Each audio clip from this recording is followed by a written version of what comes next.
first lure. Try out with the black and red because the color of the water is beautiful, purple.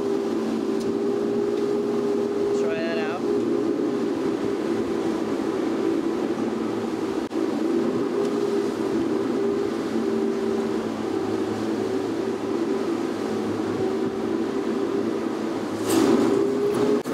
Very important to have a nice tight drag. Everything's set just right.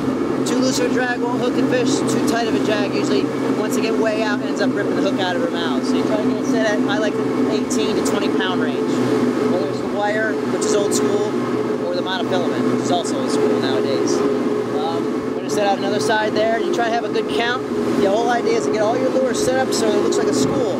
You got 2 underneath, 2 on top. And if you got 6 rods, you fish another 2 there on top. So it's like a kind of a diamond-shaped pattern. So that's what we'll try out. Today we're going to start with 3, just test out a new boat, so we'll see what we can do. You guys probably aren't used to seeing old school star drags. Nowadays you're looking at the lever drags, but for wire line, these reels are the best because they hold up to the corrosion, and they're just low gear ratio helps you be able to crank them in a lot better too.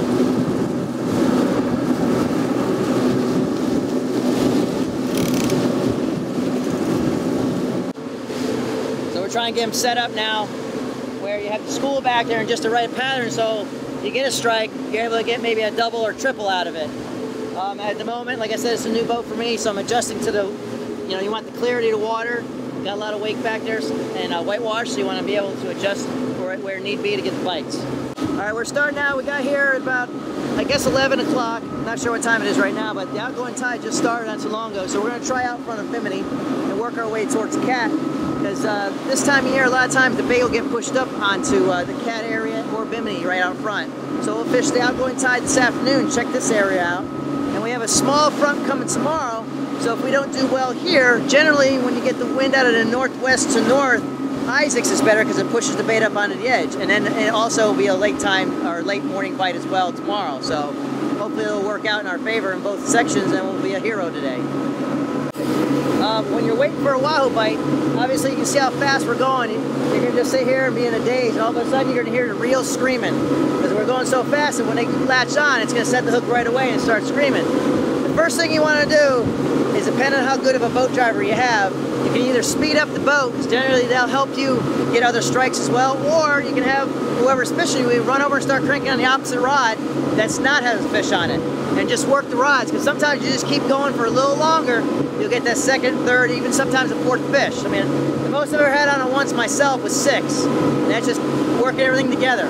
That's the whole idea, you get everything zipping through the edge there, and it produces fish, and doubles and triples are not uncommon. Once the fish is on, generally these fish like to run straight out, and depending on which way you turn, they're going to turn the opposite way to head offshore or inshore, depending on which way you're turning. When they're doing that, you want to stay on that rod really good, keeping it tight at all times, because if you don't, sometimes they'll turn around and start racing towards the boat, and you can still shake that hook out, even though at this speed, you would think the hook is set perfectly. And the only time is if it gets hooked in that bone in their roof is when they won't come off. But if they get hooked in the sides, you know as well as I do, they shake their heads enough, make that hole bigger, hook slides right on out. So you want to keep it tight at all times. If you can crank faster, crank faster. If you can't, just take your time. And that's why some of these low gear ratio reels are perfect, because you can only go 1 speed anyways, and it's just generally perfect. I like to start out marking a line where I'm at. So when you start getting bites, you can let it out to the exact same spot at all times. Because once you figure out the spot that the rods need to be, it's very, very important that they go back in the same spot. Even if you're off by 4 or 5 feet, it makes a big difference when you're trying to generate a school back there and get your bites. Every once in a while, you want to make sure that the lures are clean. You know, whether there's weed around, plastic bags, anything that's floating, because sometimes they'll snag on the stuff and create drag. So what I generally do is, like on your rigger baits, you wind them up. Most of the time you can see them pop and see if there's weed on them, but for the lead ones, you can actually feel the difference in weight by pulling on it. If you get really good at it, you fish a lot, you can feel a difference in weight. If it's heavier, obviously it's got weed on it. If it's about the same, it's okay. So that saves on time of bringing it out. And if you're doing that, a lot of times, as you know as well I do, you catch fish when bait's in the water.